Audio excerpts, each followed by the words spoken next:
इस दिन से शुरू हो रहा है श्रावण मास के शुभ संयोग में होगी भगवान शिव की आराधना। भगवान भोलेनाथ की आराधना के पवित्र श्रावण मास की शुरुआत इस बार कृष्ण पक्ष की एकम 22 जुलाई से होगी। इस दिन सोमवार रहेगा। श्रावण का समापन श्रावण शुक्ल पक्ष पूर्णिमा 19 अगस्त को होगा। इस दिन भी सोमवार रहेगा। श्रावण मास 19 दिन का रहेगा, जिसमें कृष्ण पक्ष 14 दिन और शुक्ल पक्ष के 15 दिन होंगे। बिलासपुर में 13 करोड़ 39 लाख में बनेगा नया बृहस्पति बाजार। बच्चों बुजुर्गों के लिए 6 करोड़ की बनेगी लाइब्रेरी। अमेरी तिपरा रोड के लिए 16 करोड़ रुपए का प्रस्ताव। बिलासपुर के सबसे पुराने बृहस्पति बाजार के नवीनीकरण के लिए नगर निगम ने 13 करोड़ 39 लाख का टेंडर जारी कर दिया है। कलेक्टर अवनीश तरन, नगर निगम कमिश्नर अमित कुमार और सहायक कलेक्टर तन्मय खन्ना ने 3 निर्माण कार्यों के निर्धारित स्थानों का जायजा लेकर योजनाओं को जमीन पर उतारने के निर्देश अफसरों को दिए हैं। दरअसल बिलासपुर रोड पर जिला पशु चिकित्सालय की खाली पड़ी जमीन पर बच्चों और बुजुर्गों के लिए 6 करोड़ की लागत से 170 सीटर लाइब्रेरी के निर्माण के लिए डिजाइन तैयार की जा रही है। वहीं अमेरी तिपरा बाईपास रोड निर्माण के लिए शासन से 16 करोड़ रुपए की मांग की गई है। पूर्व मुख्यमंत्री भूपेश बघेल बरसते पानी के बीच पहुंचे बैगा बाहुल्य गांव। उल्टी दस्त से मौतों पर सरकार को घेरा। कबीरधाम जिला के बैगा बाहुल्य क्षेत्र सोनवाही गांव में बीते दिनों में उल्टी दस्त से 2 बैगा आदिवासियों की मौत हो गई थी। मौत की सूचना पर पूर्व सीएम भूपेश बघेल बरसते बारिश में सोनवाही गांव पहुंचकर मृतकों के परिजनों से मुलाकात की। इस दौरान पूर्व मुख्यमंत्री भूपेश बघेल ने राज्य सरकार पर नाकामी का आरोप लगाया। पूर्व मुख्यमंत्री भूपेश बघेल ने वनांचल क्षेत्र के ग्राम झलमला के सामुदायिक स्वास्थ्य केंद्र पहुंचकर मरीजों का हालचाल जाना और डॉक्टरों से मरीजों के बारे में जानकारी ली। इसके साथ ही बेहतर स्वास्थ्य सुविधा दिलाने की बात कही। इस दौरान भूपेश बघेल ने स्वास्थ्य विभाग और राज्य सरकार पर बड़ा आरोप लगाया है। अल्लू अर्जुन और क्रिकेटर रोहित शर्मा को लीगल नोटिस। कांग्रेस नेता विकास ने मांगे 2 करोड़। छत्तीसगढ़ के कांग्रेस प्रवक्ता विकास तिवारी ने भारतीय क्रिकेट टीम के कप्तान रोहित शर्मा और साउथ फिल्मों के कलाकार अल्लू अर्जुन को लीगल नोटिस भेजा है। विकास इसके अलावा एक और मामले में चर्चा में आए। उन्होंने सोशल मीडिया पर दावा किया था कि पुलिस उनका एनकाउंटर करने वाली थी। पहला मामला रायपुर के चैतन्य टेक्नो स्कूल से जुड़ा है। इसी केस में कांग्रेस प्रवक्ता ने क्रिकेटर रोहित शर्मा और एक्टर अल्लू अर्जुन को नोटिस दिया है। कांग्रेस नेता की नोटिस में उनके वकील ने कहा है कि स्कूल का विज्ञापन ये दोनों सेलिब्रिटी करते हैं। इसे देखकर ही कांग्रेस नेता तिवारी ने स्कूल की रायपुर ब्रांच में अपने दोनों बेटों का एडमिशन करवाया। बाद में पता चला कि स्कूल की सीबीएसई मान्यता नहीं है, जबकि विज्ञापन में सीबीएसई स्कूल होना बताया गया था। नोटिस में कहा गया कि भ्रमित करने वाले विज्ञापन की वजह से स्टूडेंट के भविष्य से खिलवाड़ हुआ है और इसके जिम्मेदार रोहित शर्मा और अल्लू अर्जुन भी है। इसलिए अब भरपाई के रूप में 2 करोड़ रुपए की डिमांड कांग्रेस नेता ने इन सितारों से की है। फिलहाल रोहित शर्मा या अल्लू अर्जुन की ओर से इस मामले में कोई जवाब नहीं आया है। बोर्ड पर गुणवत्ता युक्त सड़क का दावा, लेकिन धरातल पर स्थिति विपरीत। पहली बारिश में उधड़ गई सड़क। मुंगेली जिले में प्रधानमंत्री ग्रामीण सड़क योजना अधिकारियों और ठेकेदारों के लिए कमाई का जरिया बन गया है। यह बात हम नहीं बल्कि ग्रामीण कह रहे हैं। दरअसल ग्रामीण क्षेत्रों को मुख्य सड़क से जोड़ने के लिए प्रधानमंत्री ग्राम सड़क योजना के तहत बनाई गई सड़क पहली ही बारिश में उधड़ने लगी है। मुंगेली जिले में पंचायत और ग्रामीण विकास विभाग द्वारा संचालित प्रधानमंत्री ग्राम सड़क योजना के तहत T07 यानी मुंगेली पंडरिया मुख्य मार्ग से गोपालपुर तक सड़क संधारण कार्य चल रहा है। लगभग 1300 मीटर के इस कार्य की शुरुआत जुलाई 2023 में की गई थी, जिसे अप्रैल 2024 तक पूर्ण करना था। ग्रामीणों ने बताया कि मैकडम मेकर्स द्वारा 37,42,000 रुपए की लागत से बनाए गए सड़क की गुणवत्ता से समझौता हुआ है।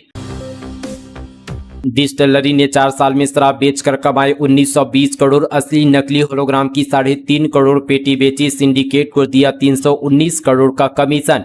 छत्तीसगढ़ में शराब दुकानों से 4 साल में 2019 से 2023 तक 3 करोड़ 48 लाख से ज्यादा शराब पेटियां बेची गई है। इसके लिए डिस्टिलरी संचालकों ने सिंडिकेट को कमीशन दिया था। शराब बिक्री से संचालकों ने 1920 करोड़ 84 लाख 6,201 रुपये कमाए। ईओडब्ल्यू की चार्जशीट से पता चला कि ये रकम सिंडिकेट को हुई कमाई से अलग है। 4 साल में बेची गई शराब में नकली होलोग्राम की 40 लाख पेटियां भी शामिल है। इसके कमीशन से सिंडिकेट के सदस्यों ने ही 1,660 करोड़ 41 लाख 56 रुपए की कमाई की थी। सिंडिकेट को नकली होलोग्राम बनाकर देने वाली कंपनी के छत्तीसगढ़ प्रभारी दिलीप पांडे को ईओडब्ल्यू ने गिरफ्तार किया। उसे मिली जानकारी के बाद बुधवार रात आबकारी विभाग के 2 अफसरों से करीब 3 घंटे तक पूछताछ की गई। इसमें डिस्टिलरी संचालकों से जुड़ी अहम जानकारी हाथ लगी है। बजट में दवा कारोबारियों की मांग, फार्मा पार्कों की स्थापना हो, रिसर्च एंड डेवलपमेंट को बढ़ावा देने, टैक्स में राहत जरूरी। किसी भी देश की तरक्की में फार्मास्यूटिकल सेक्टर का बड़ा योगदान है। फार्मास्यूटिकल सेक्टर जितना ज्यादा मजबूत होगा, देश की आम जनता के साथ ही सरकार को भी उतना ही फायदा होगा। यह सेक्टर में 23 जुलाई को पेश होने वाले केंद्रीय बजट को लेकर उम्मीदों से भरा हुआ है। इस सेक्टर के जानकारों का कहना है कि अभी फार्मा इंडस्ट्री कई प्रकार की चुनौतियों का सामना कर रहा है। इस इंडस्ट्री के स्टेक होल्डर को नीतिगत उपायों और इंसेंटिव से काफी उम्मीदें हैं।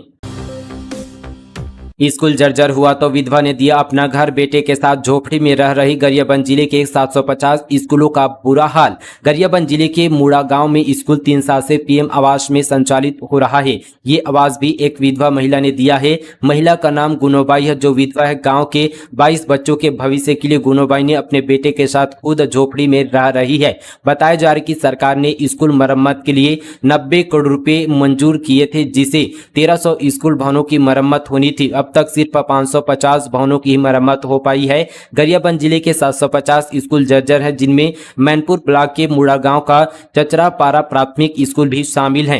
कांग्रेस सरकार ने स्कूल जतन योजना के तहत चचरापारा के स्कूल भवन मरम्मत के लिए 10 लाख से ज्यादा की मंजूरी दी थी। हालांकि यह राशि काम के चरणों के हिसाब से अलग अलग किस्त में दी जाती है। अब प्रशासन और शिक्षा विभाग ने न तो मरम्मत कराई और न ही कोई निर्माण कराया, लिहाजा यह टेंडर अभी अधर में है। बताया जा रहा है कि मैनपुर ब्लॉक में 267 स्कूल भवन में से सिर्फ 66 भवन ही RES विभाग ने मरम्मत कराए हैं।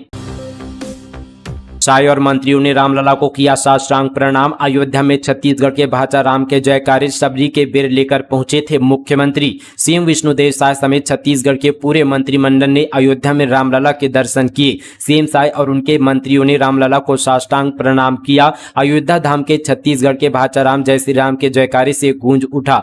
बीते दिन यहां पर रायपुर से सभी मंत्री रवाना हुए थे। अयोध्या पहुंचने के बाद रामलला दर्शन के साथ ही हनुमानगढ़ी सरयू घाट में भी मुख्यमंत्री और मंत्रियों ने पूजा की। डबल इंजन की सरकार में खुला नौकरी का पिटारा, बिना कोई परीक्षा दिए 7000 से अधिक लोगों को मिलेगी नौकरी। जिला प्रशासन जांजगीर चांपा एवं रोजगार कार्यालय जांजगीर चांपा द्वारा जिले के शिक्षित एवं प्रशिक्षित बेरोजगार युवाओं को निजी क्षेत्र में रोजगार उपलब्ध कराने के उद्देश्य से मेगा रोजगार मेला का आयोजन 16 जुलाई सुबह 11 बजे से शाम 4 बजे तक लाइवलीहुड कॉलेज जांजगीर में किया जा रहा है।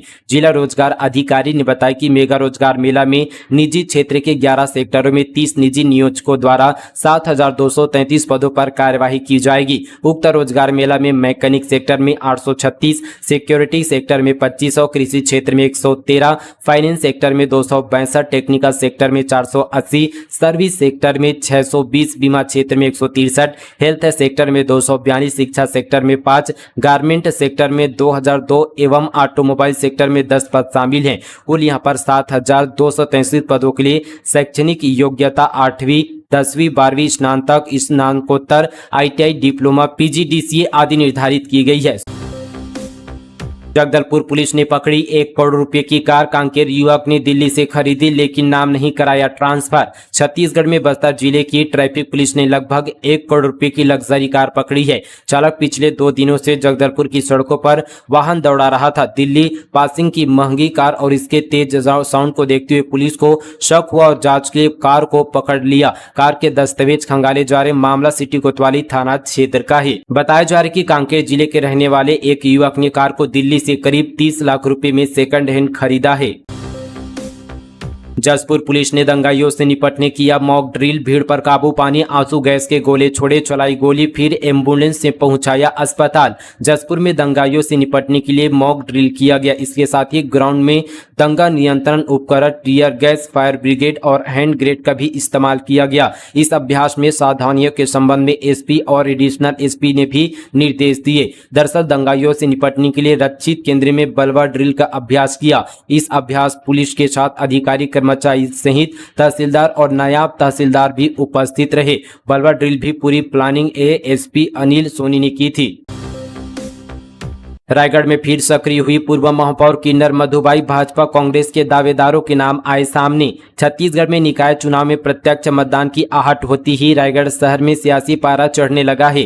भाजपा व कांग्रेस दोनों ही दलों में बैठकें शुरू हो गई है, तो वहीं मेयर के दावेदार भी सक्रिय होने लगे हैं। खास बात यह कि इस बार वर्तमान मेयर जानकी काटजू जहां फिर से दूसरी बार खेलने की तैयारी में लग गई है, तो वहीं दोनों पूर्व मेयर भी टिकट की आस में सक्रिय नजर आ रहे हैं। ऐसे में टिकट के लिए सियासी घमासान होना तय है। आपको बता दें कि 48 वार्डों वाले रायगढ़ नगर निगम में पिछले 2 कार्यकाल से भाजपा को बढ़त नहीं मिल पाई है।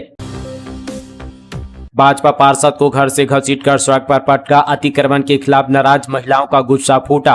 बालोद जिले के गुरुनगर में अतिक्रमण के खिलाफ कार्रवाई से कुछ महिलाएं इस कदर नाराज हो गई कि वे एक भाजपा पार्षद को घर से घसीटकर सड़क पर पटक दिया। ये तो गनीमत रही कि हाईवे पर इस दौरान कोई हादसा नहीं हुआ। इस दौरान पार्षद के परिजन और आसपास के लोगों ने उन्हें छुड़वाया और वापस घर ले गए। महिला पार्षद ने मारपीट करने वाली महिलाओं के खिलाफ थाना में शिकायत दर्ज कराई है। जगदलपुर गोंचा पर्व भगवान जगन्नाथ को चढ़ा 56 भोग। रसगुल्ला से लेकर दही, चावल और इलायची का अर्पण। 617 साल से चली आ रही परंपरा की निभाई। छत्तीसगढ़ के जगदलपुर में ऐतिहासिक गोंचा पर्व के उपलक्ष्य पर भगवान जगन्नाथ, देवी सुभद्रा और बलभद्र को 56 भोग लगाया गया। फल, मिठाई, चावल, रसगुल्ला से लेकर इलायची और विभिन्न तरह के भोग लगभग करीब 617 सालों से चली आ रही परंपरा निभाई गई। कार्यक्रम में सीएम विष्णुदेव साय भी शामिल होने वाले थे, लेकिन यहाँ पर किसी कारण से उनका दौरा रद्द हो गया। 100 जुड़वा बच्चों की डिलीवरी का अनोखा रिकॉर्ड। छत्तीसगढ़ की डॉक्टर विनीता को 2 साल में मिली ये उपलब्धि। अब तक 14,500 प्रसव करा चुकी है। दुर्ग जिले की डॉक्टर विनीता धुर्वे ने महज 2.5 साल में 100 जुड़वा बच्चों की डिलीवरी कराकर देश में एक नया रिकॉर्ड बनाया है। डॉक्टर विनीता धुर्वे अब तक 14,500 प्रसव करा चुकी है। वे देश की पहली डॉक्टर है जिन्होंने जुड़वा बच्चों की डिलीवरी कराने का अनोखा रिकॉर्ड दर्ज किया है। सामान की डिलीवरी करने पहुंचे ऑटो चालक को पिटबुल डॉग ने किया लहूलुहान। प्रतिबंधित है ये नस्ल। राजधानी रायपुर में पिटबुल डॉग ने सामान की डिलीवरी करने पहुंचे ऑटो चालक पर हमला कर लहूलुहान कर दिया। यह घटना अनुपम नगर क्षेत्र की है। मिली जानकारी के अनुसार जब ऑटो चालक सलमान खान रायपुर के अनुपम नगर कॉलोनी में पार्सल छोड़ने गया तो वहां पर पिटबुल डॉग ने उस पर हमला कर उसे बुरी तरह से नोच लिया। सलमान ने किसी तरह कार पर चढ़कर अपनी जान बचाई। घायल युवक को इलाज के लिए अस्पताल भेजा गया है। बता दें कि भारत सरकार ने पिटबुल समेत 23 विदेशी ब्रीड के डॉग पालने पर प्रतिबंध लगा दिया है। इन डॉग को इंपोर्ट करना और ब्रीडिंग अवैध घोषित किया गया है। ऐसे में बड़ा सवाल यह कि रायपुर में प्रतिबंधित कुत्ते की इस नस्ल को कैसे पाला गया है। दंतेवाड़ा में बनेगा छत्तीसगढ़ का पहला डिजिटल प्लेनेटोरियम। करीब 8 करोड़ की लागत से होगा तारामंडल का निर्माण। नॉलेज पर्यटन दोनों के लिए फायदेमंद। छत्तीसगढ़ के नक्सल प्रभावित दंतेवाड़ा जिले में प्रदेश का पहला डिजिटल प्लेनेटोरियम बनाया जाएगा। इसके लिए 7 करोड़ 95 लाख रुपए खर्च किए जाएंगे। यह शैक्षणिक, नॉलेज और पर्यटन के लिए काफी फायदेमंद होगा। दंतेवाड़ा जिले के कारली गाँव में इसके निर्माण के लिए जगह का चयन हो गया है। दंतेवाड़ा जिला प्रशासन और PPIA फेलो की पहल से मिनिस्ट्री ऑफ कल्चर तारामंडल का निर्माण करेगा। हाथियों के हमले से बुजुर्ग दंपत्ति घायल, मकान को किया ध्वस्त। गांव में अलर्ट जारी। सारंगढ़ बिलाईगढ़ वनमंडल के गोमर्डा परिक्षेत्र में बड़े हाथियों के दल ने पगबंद गांव में जमकर उत्पात मचाया। हाथियों ने महुआ खाकर मस्त होकर ग्रामीण के आवास को ढहा दिया। हाथियों के इस हमले में बुजुर्ग दंपत्ति घायल हो गए। घायलों का अस्पताल में इलाज जारी है।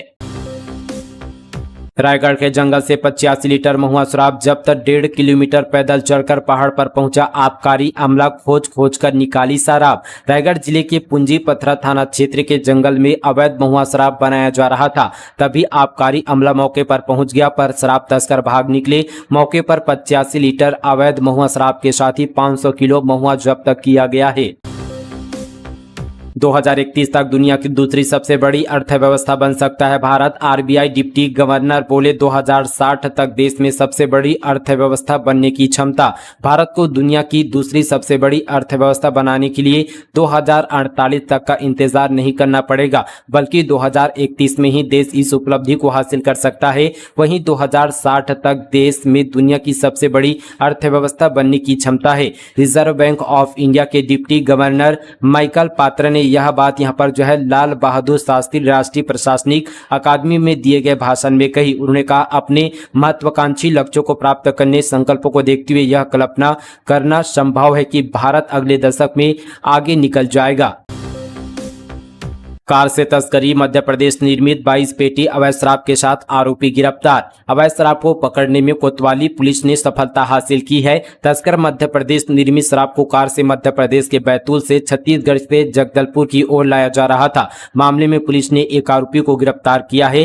दरअसल पुलिस को सूचना मिली थी कि मध्य प्रदेश के बैतूल से राजनांदगांव के रास्ते जगदलपुर स्कोडा कार में शराब तस्करी की जा रही है। सूचना पर पुलिस ने कन्हारपुरी बाईपास के समीप घेराबंदी कर वाहन को पकड़ा, जिसमें पुलिस को 22 पेटी अंग्रेजी शराब बरामद हुई। एमएमएस कांड, कांग्रेस एमएलए देवेंद्र यादव को नोटिस, मामले से जुड़े सबूत मांगे, बयान भी दर्ज करेगी पुलिस। विधानसभा चुनाव से पहले रोते हुए दी थी सफाई। विधानसभा और लोकसभा चुनाव के बाद एक बार फिर से भिलाई नगर से कांग्रेस विधायक देवेंद्र यादव एमएमएस कांड को लेकर मुश्किल में घिरते हुए दिख रहे हैं। मामले की जांच कर रही भिलाई पुलिस ने विधायक को नोटिस जारी कर उनसे एमएमएस कांड से जुड़े सभी सबूत मांगे हैं। दरअसल विधानसभा चुनाव के दौरान एक एमएमएस वायरल हुआ था। बीजेपी के कुछ लोगों ने दावा किया था कि वीडियो में महिला के साथ दिख रहा युवक कोई और नहीं बल्कि देवेंद्र यादव है। इसके बाद विधायक देवेंद्र यादव ने रोते हुए सफाई दी थी। उन्होंने आरोप लगाया था कि विपक्ष के लोगों ने उन्हें बदनाम करने के लिए फर्जी एमएमएस जारी किया है।